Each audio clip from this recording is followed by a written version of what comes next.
and hand it right on over to you, Emma. Thank you so much. Awesome. Good morning, everyone. So excited to be with you all in this virtual space this morning. Welcome to supporting our LGBT plus students in the classroom and beyond.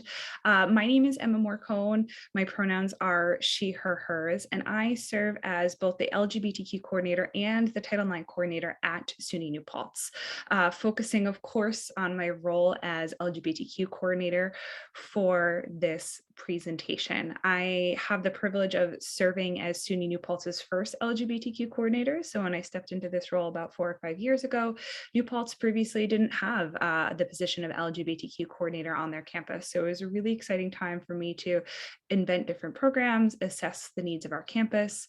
And as you probably know, depending on which campus you come from, having a professional LGBTQ person on a college campus is actually quite rare. Within the SUNY system, there's 64 of us, of course, and there's only about 5 institutions or so that have a professional LGBTQ coordinator who's, half-time to full-time, right, or more. So I'm thankful to be able to serve in this position. I'm an out and proud member of the LGBTQ plus community. My wife also works within the SUNY system. She was at Oneonta for a while, and she's at SUNY Orange, and now she's at SUNY New Paltz.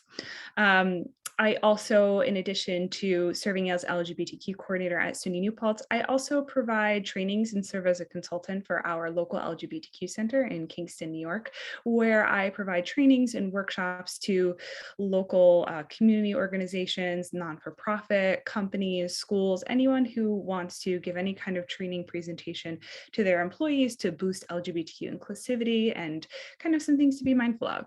So for today's presentation, just to give you an agenda, I'm going to go back to doing some introductions via the chat.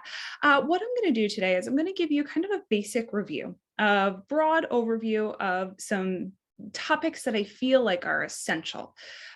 Talking about things like gender identity versus sexual orientation, essential to the work that you do as supporting students in the classroom and supporting them in their identities.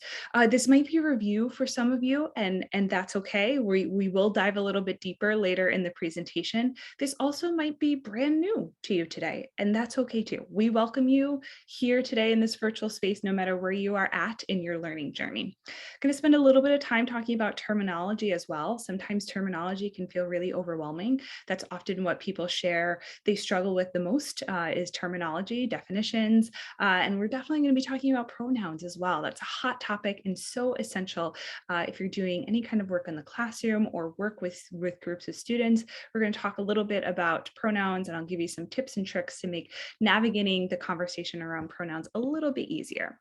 So I would love to use the chat to do some introductions. I would love to get a sense of who I have in this virtual space with me. So go ahead and type in the chat name, your pronouns if you feel comfortable sharing, so she, her, he, him, they, them, etc.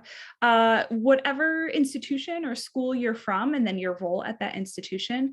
And it's kind of still breakfast time, so whatever your favorite breakfast food is, and I will type in the chat and mirror that for you.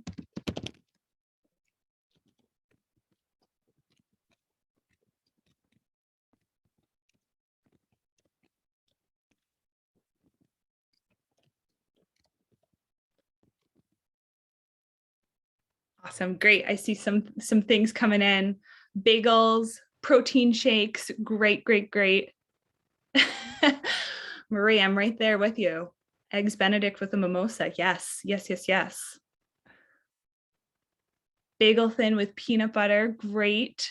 Cinnamon rolls, loving this, keep them coming. Peanut butter toast, great, great, great. Avocado toast. Oh, Caitlin, you're so trendy. That's very popular right now.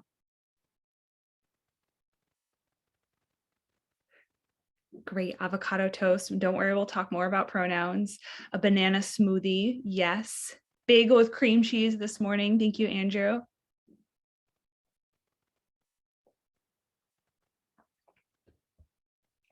Espresso. Love that. Love that. Keep the introductions coming.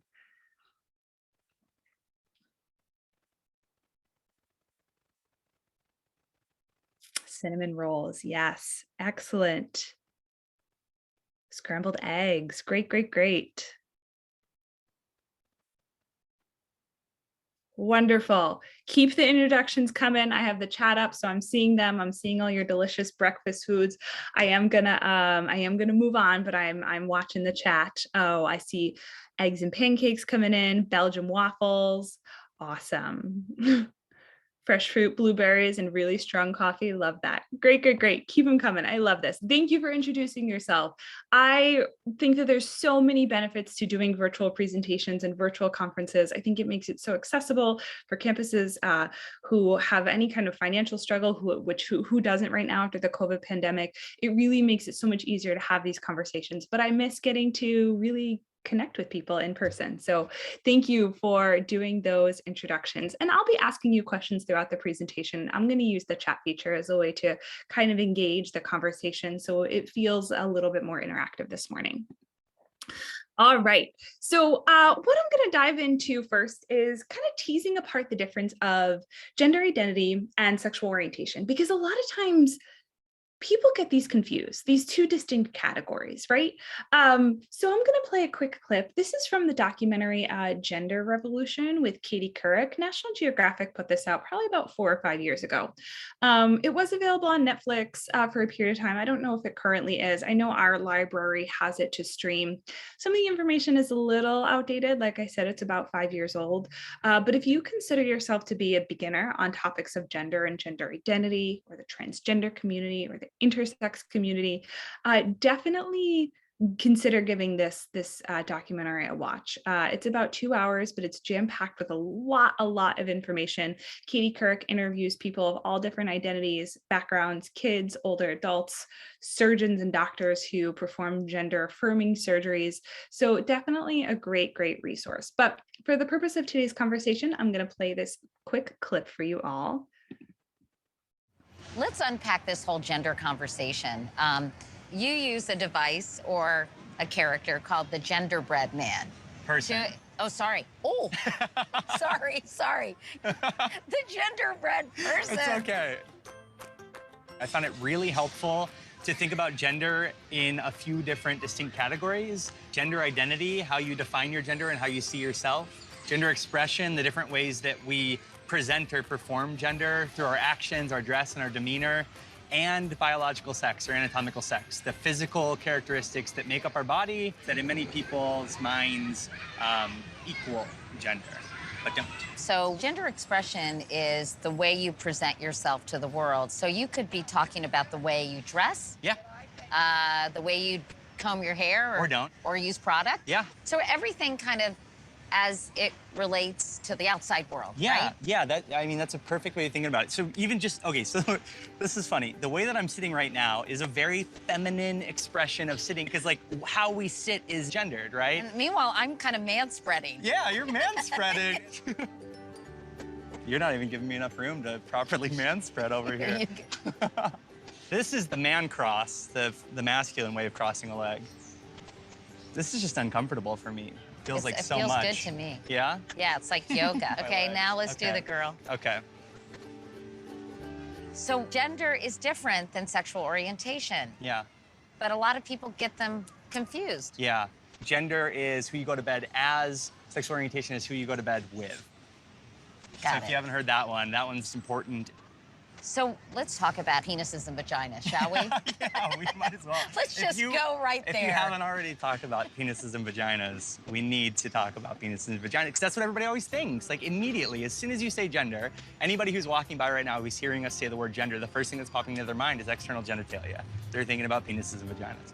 So, for the purpose of our discussion, the bottom line is your external genitalia does not dictate your gender. Yeah.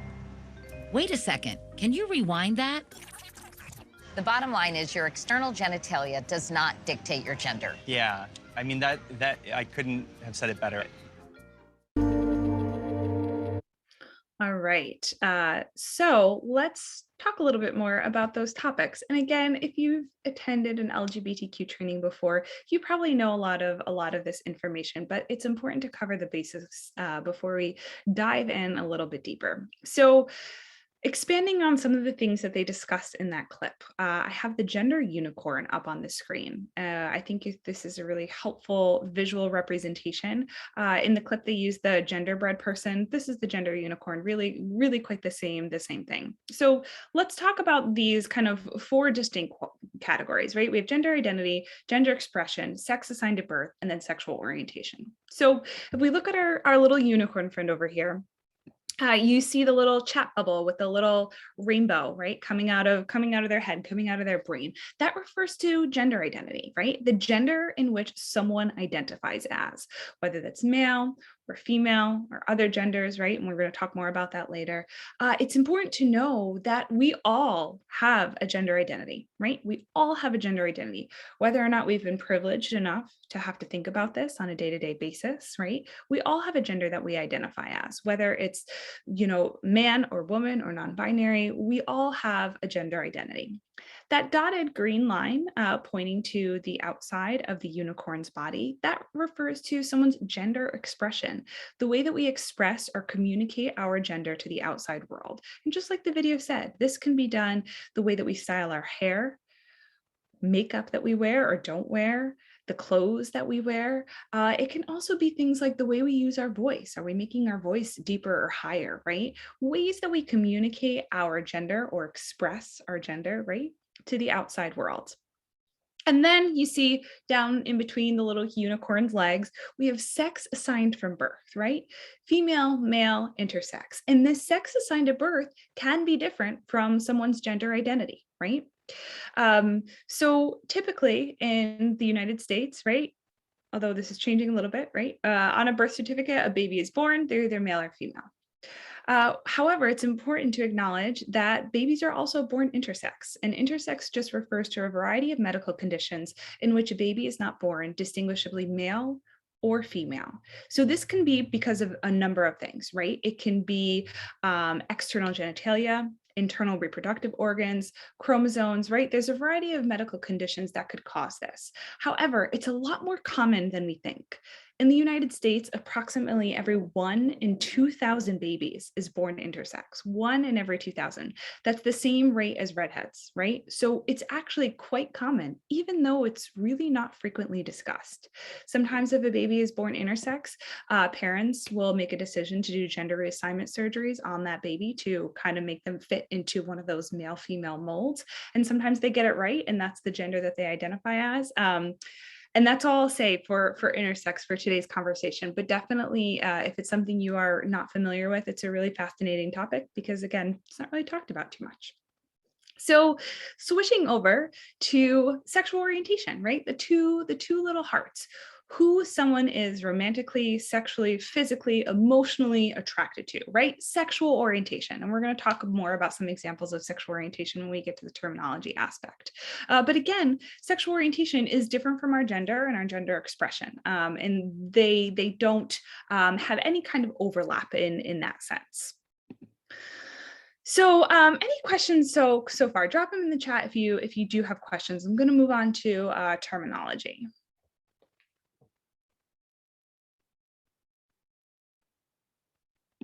Great. I'm not seeing any questions. Type out questions as they come up. Like I said, I have this chat window up.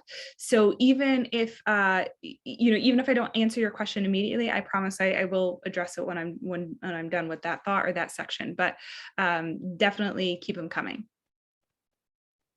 Should the chart make more room for bisexual orientation? So that specific chart wasn't really referring here. I'll go back to a slide. Wasn't referring to any specific sexual orientations. There's so many sexual orientations, and we'll get into that. Bisexual, pansexual, asexual, demisexual, right? There's so many out there. So if you see, that's why they kind of have like the line with the dot, just to show that it is more of a spectrum. But it's not necessary. It's saying like who you're physically attracted to, and that can be one or both genders or no genders at all. But that's a great question. And we're going to talk a little bit more about sexual orientation now as we start terminology, but thank you for that. So I do want to talk about terminology because oftentimes when people are starting their learning journey about LGBTQ inclusivity, or just want to do more to be a supportive person, or want to be able to navigate these experiences in the classroom, the thing that gives people the most trouble or the most anxiety is language. Terminology can be really hard. It can feel like there are a lot of words. It can feel like there are a lot of definitions. And terminology is fluid and constantly changing, right? We know that these sexual orientations and these gender identity labels are individual personal terms. So my specific definition, for example, of what bisexual is might be so different from someone else. So that can make language really challenging. And it does change over time. We know that the meaning of words changes over time. There's thousands of examples of that in the English language. But I always like to highlight the word queer as a good example within the LGBTQ community. Because queer used to be, and still is for some, a derogatory term, right? A term used as a slur against folks in the LGBTQ community. It was used to cause hate or to cause harm. But now many individuals, especially in the younger generations, you probably notice this with students in your classes or in your groups, that many people are using the word queer and have reclaimed that and are using that proudly as a way to identify themselves. I often use queer as a label to identify myself, but that can be really confusing or really tricky, right? Because you can have someone else who is still offended or still hurt by that word. So language can be really complex. My recommendation, and I am going to give you some take home, some glossaries so you can continue your learning journey, is to become as familiar as possible with the different language and different words associated with the LGBTQ community. I'm not saying you have to go study and memorize every single definition, but today I want to familiarize yourself or refamiliarize you with some of what I feel are kind of the most basic or the most commonly used sexual orientations and gender identities. And again, I'm going to give you some glossaries so you can build on that learning. That'll be linked in the slides. All right, so let's talk about some gender identities and sexual orientation. So, you know what, just drop it in the chat. Name any sexual orientation or gender identity that you've ever heard of. Just drop it in the chat. I'm not going to ask you to define it. I just want you to word vomit, so to speak. Type it in the chat. What have you heard?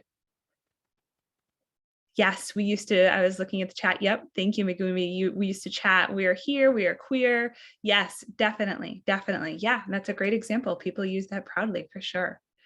Yes, keep them coming. Any gender identity or sexual orientation. Susan did great getting us started. Bisexual, lesbian, gay, trans or transgender, definitely.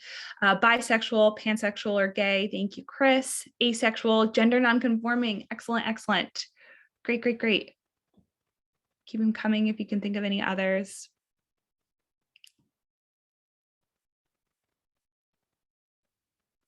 Great, great, great, great. Awesome. Let's dive a little bit deeper. Let's talk about some of these.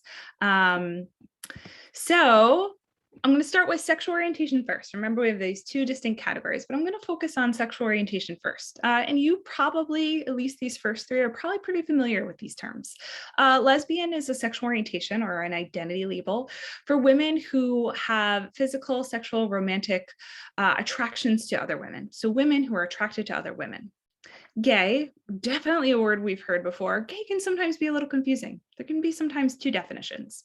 Gay can refer to specifically men who are attracted to other men, right?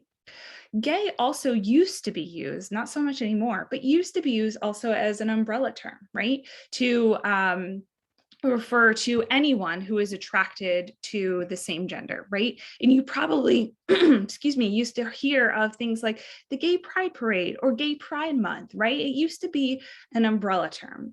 We've since moved away from using that as an umbrella term, mostly because it completely disregards gender identity. It disregards folks who are transgender or non-binary, right? So you are probably used to seeing things like the LGBTQ community or LGBTQ History Month, right? And thinking about that acronym there. Bisexual is a sexual orientation for people who are attracted to people of both the same gender and different genders. Asexual, which I think someone put in the chat, is an identity label for people who lack sexual attraction to people. They don't find themselves sexually attracted to anyone, to any gender. I think it's helpful to know that even if someone is asexual, they still might be in committed relationships, right? But they might not have that sexual desire. Pansexual. This one you might not be familiar with. It's a little bit newer, I suppose. But pansexual is another sexual orientation for people who feel romantically or sexually attracted to people of any gender, right? So they are attracted to multiple genders, someone who is male or female or non-binary, right?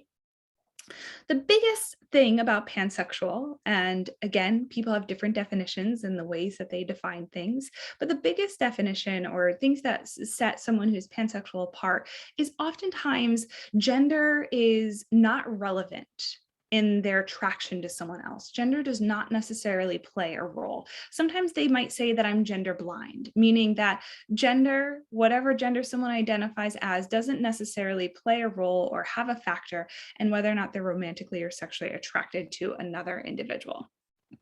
All right, and queer. I know we talked about queer a little bit. Queer, as I mentioned, is often an umbrella term, right? To really encompass multiple sexual orientations and gender identities, right? So queer can sometimes also be used interchangeably for the LGBTQ plus community, right? The queer community. Again, it was previously used as a slur. Since we talked about that acronym, I always find it helpful to mention, obviously I'll go through the acronym first. So LGBTQ, L is for lesbian, G is for gay, B is for bisexual, T is for transgender, and Q is for queer. Sometimes you might see that plus at the end, and that just signifies that there are other identities not previously outlined in the acronym. You might see longer acronyms too. Sometimes there's like LGBTQIA+, the I is intersex, the A is asexual. There's multiple ways to write that. All right, so sticking sexual orientation over to the side for just a moment, let's focus more on different gender identity labels. So we've probably heard these two words, cisgender and transgender before. That's probably something we've heard. Let's review these definitions. So cisgender is a gender identity label for people who do identify with the sex that was assigned to them at birth. So for example, I identify as as cisgender because female was stamped on my birth certificate and I still identify with being a female or a woman to this day. I identify as cisgender. Transgender, however, is the exact opposite. It's a gender identity label for people who do not identify with the sex that was assigned to them at birth, right? So maybe male was stamped on their birth certificate, but now they identify as female or non-binary, right? And I'm going to talk about what non-binary means. Sometimes you might hear the words like transgendered, like ED or transsexual. Those are really outdated ways of saying the word transgender. So I think using trans or transgender is probably the most appropriate language to use at this time. Non-binary. I really think it's important that you have an understanding of this because I think many individuals, especially students who are college age, right, are using non-binary as a label to identify themselves. So this is another gender identity. And really this gender identity is describing someone who does not exclusively identify as male or female, man or woman. They might identify with being both a man and a woman, somewhere in between, or just completely falling outside of those categories, outside of that gender binary, meaning it has to be strictly gendered as either or. Non-binary. Some people who identify as non-binary consider themselves to be part of the transgender community, but definitely not all. So I think the biggest takeaway with language is that we always want to mirror the language that individuals share with us. We don't want to apply labels to other people, right? We always want to use the words that other people are using to describe themselves. So if you have a student who says, hey, I identify as non-binary, you don't then want to later say, oh, you identify as gay or transgender, right? You want to use those words that that student or that individual is sharing. I did want to put up some further links because, again, I know that there's a lot of other words that I didn't get to today that I think is very helpful in your understanding. So these are really 3 great reputable resources for various terminology. So I know you'll have access to those slides, but it's the Human Rights Campaign, which you've probably heard of, PFLAG, and then the Trevor Project, all great resources for additional information on terminology, should you forget, which you might, and that's okay. Or if you just want to do a little bit of a deeper dive and learn some of the other words that we have out there. Yes, you are also welcome in the chat. Thank you, thank you, thank you. So I just want to mention, as we kind of wrap up our conversation on terminology, whenever I talk about gender identity or the transgender community, I just like to very briefly talk about transitioning, because oftentimes when we hear the word transgender, the first thing that pops into our mind is the transition and what that looks like. And the first thing I really want to emphasize is that transition looks different for every single person. Someone can transition at any age, and not all individuals who identify as transgender or non-binary transition at all, right? But there's different types of transition, right? Probably the first thing, again, that we think of when we hear transition is we think of surgical, right? Having gender reassignment surgery, having some sort of surgery done to better match our body with our internal sense of gender. Medical, right? So this can include taking hormone supplements, hormone suppressors. Legal, so this can look like someone legally changing their name on official documents and forms. I always like to acknowledge that changing your name legally, especially for students, is really hard. As someone who was married and I changed my maiden name, the name change form for a first name for non-marital purposes is like way more paperwork and way, way, way more expensive. So sometimes I'll run name change clinics on the New Paltz campus, and I have lawyers who volunteer their time, but like the stack of forms that they have to fill out is so large. It can be a really daunting process. So not everyone is going to be able to financially change their name legally, or they might not be out in all spaces where they would want to change their name legally, especially for students, right? They might be out here on our campus, but they might not be out to family at home, for example. And then social is probably what we see in our classrooms most often, right? Students saying, hey, I have a preferred or chosen name that's different than what my legal name is, or that's different than what maybe you have on the roster, or shares their pronouns with you. So those are really some of the common things. But again, someone can identify as transgender and not use or change their pronouns or not change their names. So it's a unique process for everyone. Yeah. Thanks, Jamie. Totally. And I think what's also helpful is familiarize yourself with your institution's chosen and preferred name policy if you have one. I know a good amount of SUNY campuses do have a chosen or preferred name policy in place, and that essentially just means that a student can opt to have a different name used internally that will go on class rosters. It will go on their, Blackboard or their, campus portal, their campus email. But anything that has to remain an official legal document, like anything from the federal government or FAFSA, anything with health insurance, would have to stay. So your campus might have a chosen or preferred name policy in place, but if it doesn't, you might have a lot of students who are asking you to call you by a different name than what they have legally or what you find on the class roster. So I think that's helpful. Yeah, that's great.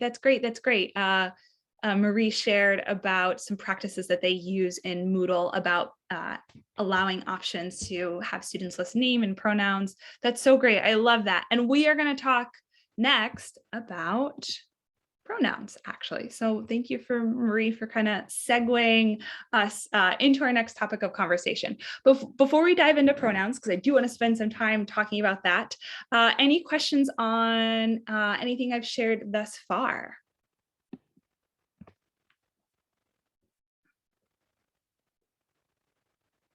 Great. As I said, ask a question anytime and I'll be sure to address it. Let's talk about pronouns. Pronouns, I know on many college campuses, including SUNY New Paltz, has been a hot topic of conversation over the past 5 years. Practices regarding pronouns and just the widespread usage of pronouns has, I would say, exploded over the past 5 to 10 years. I think it's safe to say probably about 10 years ago, these weren't conversations that students were having regularly in the classroom, but that has changed. And I think as we see a shift in high school classes using and asking for pronouns, it also becomes an expectation of our students when they're enrolling in either our 2-year or 4-year program, that they expect that same kind of culture of inclusivity. So I know pronouns can be hard. I know that they can be confusing. So some things that I want to talk about today is just kind of review pronouns and the importance of pronouns. I want to brainstorm some helpful tips of how we can collect this information in a comfortable way in the classroom that feels good to you and good to your teaching style, your organizational style. And then I want to spend a little time practicing using gender neutral pronouns because I think that is so important, but I will talk about that a little bit more. All right, so we all probably have an understanding of what pronouns are, right? Pronouns is the set of words that we want people to use when they're talking about us in place of our name, right?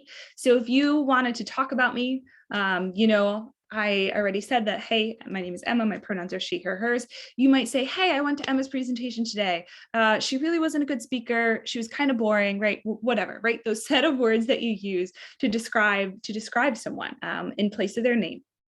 So I think it's really important to ask for pronouns. I want to hear from you. Why do you think it's important to ask for pronouns? Drop it in the chat and I'll tell you some of the reasons I think it's important, but you tell me. And while you're telling me about pronouns, I'm going to answer this question in the chat. So I'm curious why, Megumi, and I hope I said that right. I'm curious why some of the staff or colleagues see it as an additional burden, extra paperwork for the staff. It should probably only be like your registrar's office that has to do any kind of labor. I'm curious to know if there's any kind of labor or workload falling on other people. So I'm curious to know that. But I think, a couple things. So like we have a chosen name policy at New Paltz, which I mentioned. And although this was designed for our transgender and our non-binary students, way more students use it, right? We have international students who want to change their name while they're studying here or studying abroad here. We have students who, their name is Elizabeth and they like to be called Lizzie. We have people, who want to be referred to by their middle name instead of their first name. So although it's definitely put in place and intended to protect the safety of our transgender students, all students use it. And I think my best advice here is to really communicate to the general campus community the importance and why it's there and why this policy and this inclusivity is so important. Yes. Oh, great things coming in the chat about why it's important to ask for pronouns. It empowers people. It supports personal connection. Thank you, Jill. It makes a person feel seen. Totally. And as someone who identifies as cisgender, right, which I do, it's so important to use that privilege to normalize pronoun usage. Yes, Nasli. Hi, Nasli. It's important to not make assumptions about colleagues, about students. Totally. You don't want to assume someone's pronouns. You can't assume someone's pronouns or their identity just by looking at them without question. Shows that you care enough about them as a person to learn about them. 2000%, 100%. Yes. Thanks, Dan. Yes. It can be painful for a student who has struggled to transition and then be referred to by their formal pronouns. This is a way of honoring their courage. Totally. I agree 1000%. Yeah, Alex, we're going to talk about that. For me, it seems less likely for mistakes if everyone does have a gender neutral pronoun. So we'll talk about that. I think sometimes if you're in a space where you can't ask for pronouns or you don't know or you forget, defaulting to the gender neutral can be really helpful, but I'm going to talk more about that. Yeah. All right. Thank you, Megumi, for clarifying. And maybe you and I can connect later. I think definitely. Yeah. Oh, good. See, Nasli, you're on it. You don't even need me here, Nasli. I think that is really good advice that Nasli shared. And I think definitely having a conversation with that registrar's office seems really essential, right? Because we have that policy put in place to make sure that our transgender students feel seen and feel welcomed here. And if they're going to go to that specific office and receive the exact opposite, really that's not okay. So definitely happy to chat afterwards. Nasli obviously is a great resource for sure. But thank you all. These are great responses. So I'm curious if this is something that you already do in your classroom or in your groups, what are some ways that we can ask students or others, colleagues, whoever, for pronouns? What are some ways that we can have this conversation? Give me your ideas, drop them in the chat.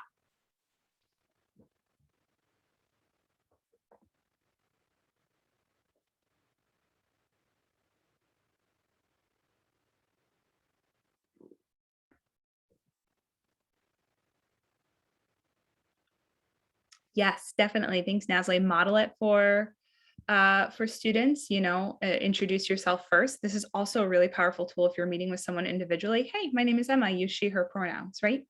Very, very good idea. Yes, Marie, modeling. Yes, I agree. Oh, I do it privately through a Google form, email to the class. I love that. Technology is so great. Open up the conversation on the first day of class. How would you like to be referred to? Yes, I think any ways that you can ask this information. Oh yeah, we've included this field for online event registration. Great. Any way that you can include pronouns if you're collecting any other information, right? I know instructors who will, I know someone said they do a Google form ahead of time or send out a mass email, and they might ask questions about, hey, tell me your name and your major and your pronouns and your hometown and something you're really excited to learn in class this semester. Some instructors do index cards at the start of the class, and that can be really helpful. But any kind of creative way to collect this information without singling an individual out or singling out a single student, right? Like you don't want to just call on one student in the room and be like, hey, what's your pronouns? And not kind of ask this information of everyone else. I think if you're in a one-on-one setting, you can say, hey, what pronouns do you use? I think that's absolutely okay. It's better to ask this information again than to assume incorrectly. Yes, Tim, definitely. And this is what I said. This is exactly what I meant when I said index cards. Have students fill out an information sheet about themselves as it relates to classroom content, so they can tell me everything, their name, high school experience, etc. Yeah, I think that's so good. Modeling is definitely a great thing, right? If you do it verbally, right? Sometimes on the first day of class, you do have students go around and introduce themselves. Ask them to include their pronouns, especially if you are running a group or a class that's very discussion based. Making sure that other students are aware of other students' pronouns in the classroom can be really helpful, because we put a lot of emphasis on you all as instructors or we all as staff to not misgender students, but we also don't want students to accidentally misgender other students as well. Yes, these are all excellent suggestions. Definitely modeling it, especially if you're one-on-one, and then just collecting this information. I always think it's if this is not a practice that you currently do, I strongly encourage you to start thinking about doing this, about asking for pronouns, especially as it becomes a topic of conversation more and more. I think it will become more of an expectation. Like I know, in many departments at New Paltz, if students aren't asked their pronouns at the start of the semester, they're like, what's wrong? Why is this not happening? And again, it just sets a tone of inclusivity in the classroom. So where are other places, speaking of modeling pronouns, where are other places that we can include our own pronouns? And especially if we identify as cisgender, making sure that we are including our pronouns in various places to establish that culture of inclusivity. Yes, Zoom names. Zoom is one of my favorite video platforms because it's so easy to edit your display names. I know some other platforms, especially if it's like hooked up to your banner from your institution, might be a little bit more challenging. Some workarounds that I've been able to do, like I know like for WebEx, for example, I've edited just my last name to be like Morcone/she, her, hers, right? To have that information in there. These are great. Yes, Nasli, I haven't talked about that yet, but I am going to talk about gender neutral language in general. Yes. Definitely. On our syllabus as part of faculty info. Yes, Caitlin, definitely. Email, websites, presentations. Yes. Anywhere that you are putting your name, put your pronouns, whether it's your email signature, your online video platform display name, business cards, Yeah, your course schedule on the door or even on your office door include it. Definitely. Social media also, like one of my favorite updates of Instagram was now they have a pronoun line. So to encourage more people to include their pronouns in their profile. So any place where you're putting your name, put your pronouns. I think someone said too, like if you're doing presentations, you're going to put your name and your title, probably throw your pronouns up there as well. Again, if you are cisgender, this probably isn't going to impact things a whole lot for you, but it is going to send a strong message that you support the transgender and non-binary community and that you're thinking about pronouns and that you're thinking about inclusivity. Great, great, great. So I want to talk a little bit about using gender inclusive language in general. So what I want to focus on is a couple things. I want to talk about using they, them, their pronouns, gender neutral pronouns, and I want to increase our comfort collectively with using that. But I also want you to think about multiple areas of gender language, right? Things, I know this is talked about in the chat a little bit, but saying things like you guys, right? There's so many gendered titles out there, like fireman or policeman, saying things like police officer. So thinking about kind of all the gendered language that's really integrated in our day-to-day speech and conversations, and thinking about ways to make that more inclusive. And the biggest thing we can do is using they, them, theirs pronouns as a way to not assume someone's gender identity, right? Using that. And you might be saying, well, it's really hard for me to use they, them, theirs pronouns in a singular sense. And we're going to practice that today. But I also empower you to understand that the landscape of language around using they, them, theirs in a singular sense is changing and changing quickly, right? Like 2 years ago, Merriam-Webster's dictionary, added they, them, theirs as appropriate use of a singular sense pronoun, right? APA editing guide, right? So the world of language is rapidly changing. It's so hard, Jamie. Thank you for what you shared. It is so hard to uncondition ourselves from gendered speech. I absolutely agree. It was very hard for me too at the beginning. Practice makes perfect. I promise it gets easier. And using they, them, theirs pronouns is something we do all the time without realizing it, right? Like if we were in person and someone left their phone on the table in the room, you would probably say, oh, hey, someone left their phone here. You're not going to say, oh, someone left his or her phone on this table, right? You're probably going to say, someone left their phone here. Someone left their water bottle, right? So it's often something we do all the time without realizing it. But I want to practice using they, them, theirs pronouns. And one of my favorite ways to practice this is to look at paragraphs that have gender language in them and read it out loud, but replace all that gendered language with gender neutral language. It can be really hard at first. It can feel really silly, but this practice and reading it out loud is probably the most important part, is really, really helpful to get your brain more comfortable with using they, them, theirs pronouns. And practicing is important, right? Because you want to be comfortable using they, them, theirs as a set of pronouns in a singular sense, so that when you have a student or a colleague that uses they, them, theirs as their set of pronouns, you don't accidentally misgender them. So what we're going to do is I'm going to have you keep your microphones muted.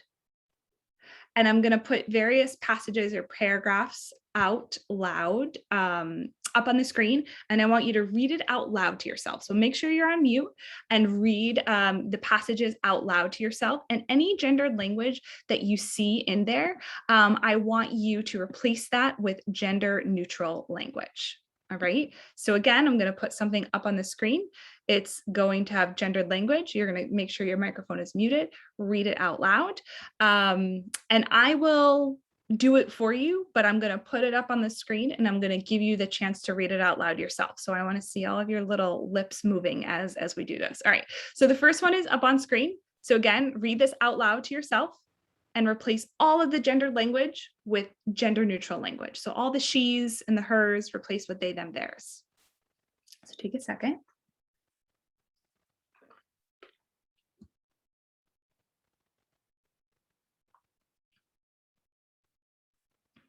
All right.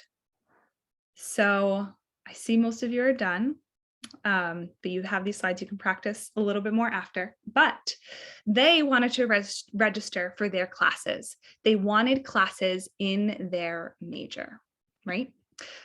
So hopefully that wasn't too bad, too hard. Be patient with yourself, cut yourself some slack if it took you a while to read that out loud, right? If this is something that's new to you, I promise it will get easier. So we have a couple more. They're going to get a little bit harder as we go. All right, give it a shot.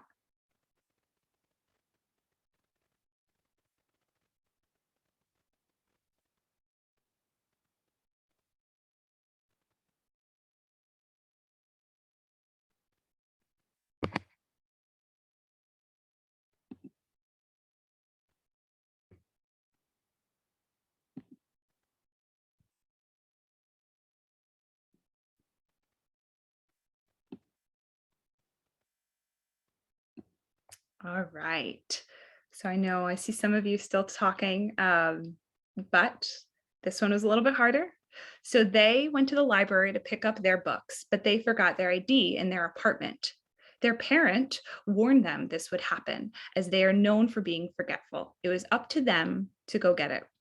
This one was a hard one. There's a lot. I stuck a lot of pronouns in here. I threw you off by putting the mom in and replacing it with parent.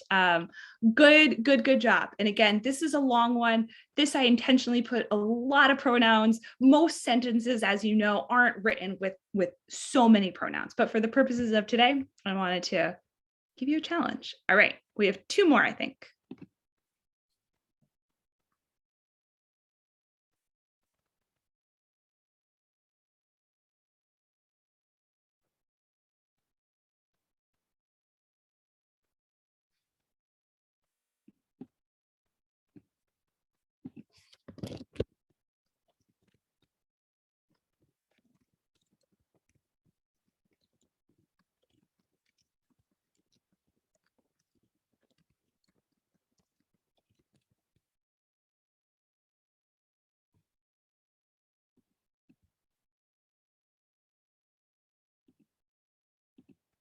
Oops. Great. I know I was very sneaky on the last one with the mom. That's okay. If you didn't catch that one, that's okay. I'm trying to keep you on your toes. All right. So this next one was a little bit harder too, right? So they knew since they were 5 years old that they wanted to be a firefighter. Their sibling would always ask them, "Don't you want to be a mail carrier or a chairperson of the board?" Their sibling knew it was always their dream. So this one was hard too, right? Because I put a lot in there. Yeah. And the sister was tricky. Sorry, everyone. This is good practice. Yeah. So I am so not an English teacher. So the way I'm going to explain this, Tim, regarding your question probably isn't appropriate. But you do want to change the verb tenses as appropriate. So they knew since they were 5 years old that they wanted to be a firefighter. And yes, Dan, totally, right? For the purpose of this sentence, I want you to make everything gender neutral because those were the instructions that I gave you at the top. But we don't know how the sister or the mom or any of these people identify, right? So, but for the purpose of this exercise today, I want you to make an assumption that everyone wants to use gender neutral language because this is just an activity to get you more comfortable with this. Great. So I have one more that I'm going to put up on the screen. And my preface to this is when I do this activity in person, I'll either write sentences or I'll print out excerpts of novels. And this is something that you can do at home too. Like any novel that has gendered pronouns in it, just, read it at night on your bedside table, read a couple paragraphs and replace any of the gendered language. So this next excerpt is from Harry Potter. And I am so firmly aware of J.K. Rowling and all the transphobic behavior that she has and exhibits. But I still kept this one in here because J.K. Rowling, fascinating enough, writes with a ton of pronouns, like almost too much, like where you're reading it and it doesn't always make sense. So for this activity, I think it's helpful. So take a couple things.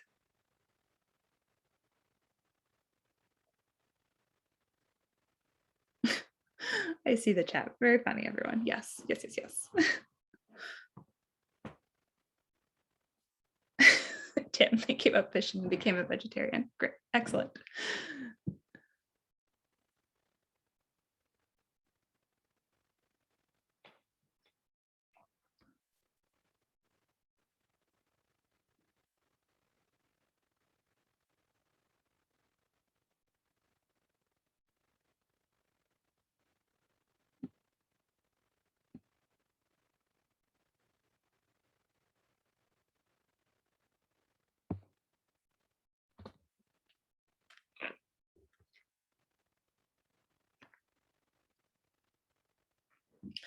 All right, you might still be doing this one. This one is very dense as well. And this is a tough one. This is a tough one. I'll read it out loud. I will read it out loud. I just have to, all your faces were covering up the one chunk of it. All right. So Dursley stood rooted to the spot. They had been hugged by a complete stranger.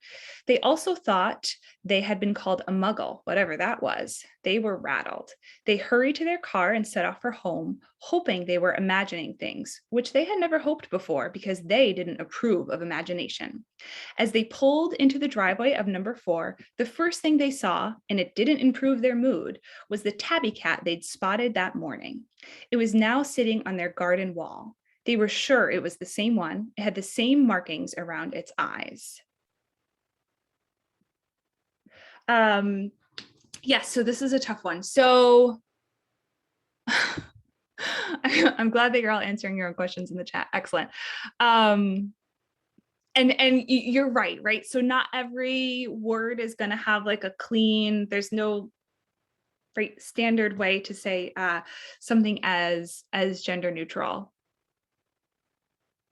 I think I don't know. I don't think that it has any kind of gender connotation, Dan. That's the way it was written. I don't necessarily think like in the English language, I think it is commonly used to refer to pets. And I don't think from what I know that it assumes any kind of gender. You can also, say for the purpose of this exercise, it had the same markings around their eyes. But I don't know that it necessarily has a gender connotation. All right. So great work. Yeah, when I learned English 40 years ago, they said cat is always a she, which is completely dated. Totally. And, you bring up such a funny point, right? There are so many examples in English language where inanimate objects, not that a cat is an inanimate object, but taking this step further, are gendered, right? Like when people have like boats or cars or machinery, right? Like, oh, she's such a good girl. She's such a good motorcycle, right? So people like gender their inanimate objects all the time. It's fascinating.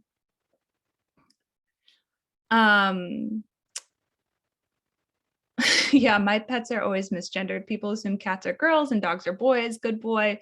Yes, I know, Nasli. I like met a dog the other day and I just, I said, oh, what's their name? And then I realized, oh, it's good to just not assume genders of pets too. Yeah. Yes, Jamie, totally. There are so many, especially Romance languages, Spanish, Italian, right?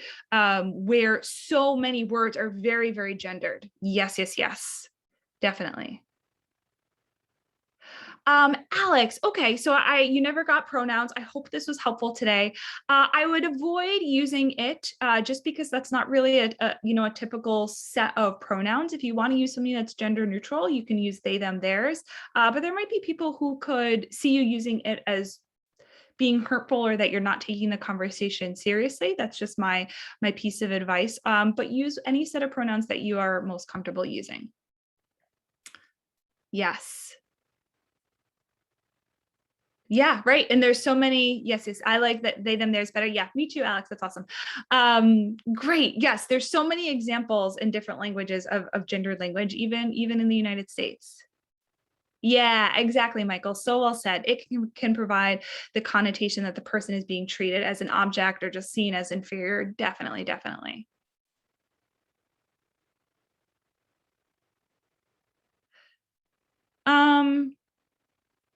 It can refer to neutered. I don't know if you're talking about animals specifically. That seems like a animal conversation. I know it's commonplace to, refer to animals as it, but I think for humans, just using the pronouns that they want to use or using they, them, theirs. All right. Questions as we wrap up, drop them in the chat. One thing I forgot to mention, if you have a question, but you're a little nervous to ask it out loud, private message either Jamie or I, and we'll read that question out loud, but we won't identify the individual who asked it. So if you have any questions, we have about 5 minutes or so. So if you have questions, please feel free to do so. I'm actually going to stop sharing my screen so I can see more of your faces. Good, Tam, I'm so glad it was helpful. Absolutely. Yes. And for some of you who have been through a lot of these trainings, this is probably very basic or a review. So there's definitely a lot of great tools online to kind of enhance your learning a little bit further. Great. Oh, good. I'm so glad. It was helpful. So glad it was amazing. Great. Oh, good. Dan, I'm glad you fit us into your day too. Yes. So glad. Any other questions, anything that I can do to better support you on your campuses or in the work that you do? Great. I'm not seeing any, but we still have a couple minutes, but I do want to thank all of you so much for really engaging in dialogue with me today and helping me make this presentation interactive. One of my least favorite things is just information dumping. I really like to connect with the people that I'm kind of working with. So if you have any questions, feel free to let me know. I'll type my email address in the chat as well if you want to shoot me an email later. Thank you so much, Emma. I kind of try to be well-versed in this stuff, but I still learned so much. I think that proves that it's a continual process and we're just trying to figure out our way through it and make everybody feel as welcome and included as possible. Yeah, definitely. And I say that all the time, Jamie, like as someone who openly identifies as part of the LGBTQ community, is in a same gender relationship, I do this professionally, right? There are still things I don't know, and there's still things that I'm learning every single day, and that is absolutely okay. I saw a question come in the chat, Jamie, that I'll take real quick. Let me just read it.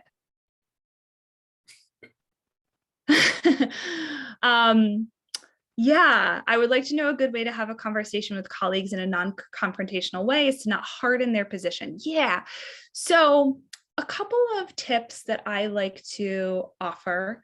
I think obviously your approach, you don't want to be aggressive, right? You want to approach the conversation with compassion and kindness, even if their point of view is really frustrating or even potentially really hateful, right?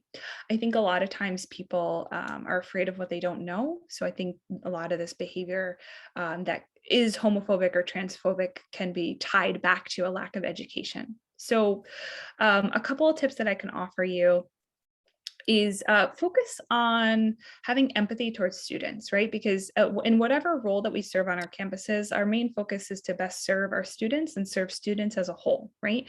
And most people, right, are on the same page that we're there to help students succeed, whether it's to succeed academically or just to succeed as little humans. So having that conversation as a way of like, things are changing. This is so important to the way that we support our students, and really coming at it of explaining how it can be detrimental, depending on the specific conversation, to ignore pronouns or disrespect or to use someone's name. I think sometimes statistics or psychological information of the detriments of misgendering someone or whatever the behavior is can be helpful. And then I think at all other costs, like, you can fall back on your mission statement or your anti-harassment and discrimination policy, which all campuses have. It's not a choice. You don't get to be transphobic and homophobic at work. I don't care what your personal beliefs are, you leave them at home. Here at your institution, you're here to support students no matter what they identify as. You cannot be racist, you cannot be transphobic, you don't have that choice. You are employed by a SUNY institution. That is the expectation of your employment.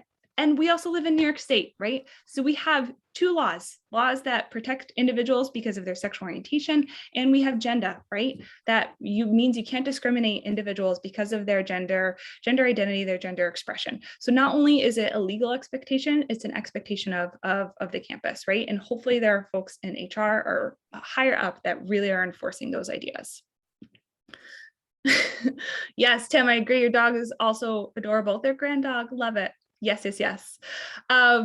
So yes, sorry, my position on my soapbox took up the rest of our time. But again, really, your colleagues don't have the option to be transphobic or homophobic, right? There's so many resources out there to build that education. That's not something we tolerate at any of our SUNY campuses. And if they are in that notion that that's okay, they're in the minority, right, of people who want to do the right thing. And identify your allies on campus. Who else is like, really, really vocal about wanting to make sure this behavior doesn't continue. All right, I know I'm out of time. If you have questions for me, feel free to shoot me an email. Jamie, thank you so much. And thank you to all of you. I hope you have a great rest of the day. Thank you, Emma. I can't thank you enough actually for this. I think it's important for us to pay attention to these issues so that we can be better teachers, we can be better resources and sources of support for our students. So thank you so much. Everybody, I'm going to stop the recording now, and we're going to